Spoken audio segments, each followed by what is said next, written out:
Assalamualaikum warahmatullahi wabarakatuh. Bagaimana kabar kalian? Semoga kabar kita semuanya dalam keadaan fantastis. Sukses dengan film KKN di Desa Penari, MD Entertainment memutuskan untuk membuat prequel dari film KKN di Desa Penari. Film yang pertama sempat mendapat banyak kritik, namun kritik yang membangun digunakan pihak PH untuk memperbaiki film kedua. Film ini disutradarai oleh sutradara film horor yang sudah tidak diragukan lagi kehebatannya, yaitu Kimo Stambul. Awalnya film ini diberi judul KKN di Desa Penari 2 Badarawuhi, namun akhirnya diganti dengan judul yang sudah kita ketahui, Badarawuhi di Desa Penari. Digadang-gadang film ini akan memakan biaya yang sangat besar, lebih besar daripada film yang pertama. Tidak melanjutkan kisah KKN Nur, Widya, Bima, Ayu maupun anggota yang lain, KKN Desa Penari kedua ini mengambil setting sebelum kelompok tersebut datang ke desa. Cerita ini justru berfokus pada Badarawuhi, lelembut siluman ular yang menguasai dan menjadi penunggu Desa Penari. Yuk kita langsung saja bahas sinopsis kecilnya. Film diawali dengan ritual pemilihan dawuh atau penari yang akan dipilih dan dibawa Badarawuhi ke dalam alam siluman. Di tengah ritual itu, seorang yang bernama Inggri diam-diam mencuri benda berharga yang sangat sakral bagi Badarawuhi, Kawatureh. Badarawuhi mengetahui hal itu. Badarawuhi pun mengejar Inggri, namun Inggri berhasil kabur. Kejadian itu memicu adanya kutukan yang nanti akan mewarnai alur filmnya. Seperti apa kutukannya? Buruan tonton.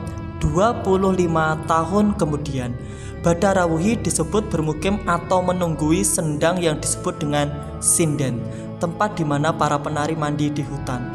Dimulai dari 4 orang pemuda yang salah satu tokoh utamanya bernama Mila. Mereka mendatangi desa tersebut dengan bermaksud menemui sesepuh desa yang dijuluki Mbah Putri. Mila, Yuda, dan kedua temannya pun kecewa karena ternyata Mbah Putri sudah meninggal dunia. Salah seorang penduduk memberitahu bahwa mereka bisa menemui Mbah Buyut untuk memecahkan pertanyaan mereka. Sayangnya Mbah Buyut pun sedang berpergian. Mereka kemudian memutuskan untuk menginap. Mila tinggal di rumah seorang wanita yang bernama Rati, sedangkan ketiga temannya yang laki-laki tidur di pos ronda. Mila mendapati Ibu Ratih dalam keadaan sakit seperti sakitnya ibunya. Salah satu adegan yang ikonik dalam film ini adalah ketika Mila mandi di sebuah sendang. Mila yang terlihat sedang mandi di sinden secara mengejutkan diawasi oleh sang siluman ular, Badarawuhi. Selepas kegiatan itu, Mila mengalami hal-hal gaib dan bahkan didatangi oleh Badarawuhi yang berkata bahwa Mila adalah orang yang paling dirinya tunggu. Mila kemudian dibawa untuk bertemu dengan Mbah Buyut dan diminta untuk meminum segelas kopi hitam. Sama seperti saat Widya di cerita KKN Desa Penari 1, Mila juga merasakan bahwa kopi hitam yang ditujukan untuk Dedemit itu terasa manis. Mbah Buyut kemudian mengatakan bahwa Mila telah terpilih oleh Badarawuhi sebagai calon dawuh atau penari di Desa Penari tersebut.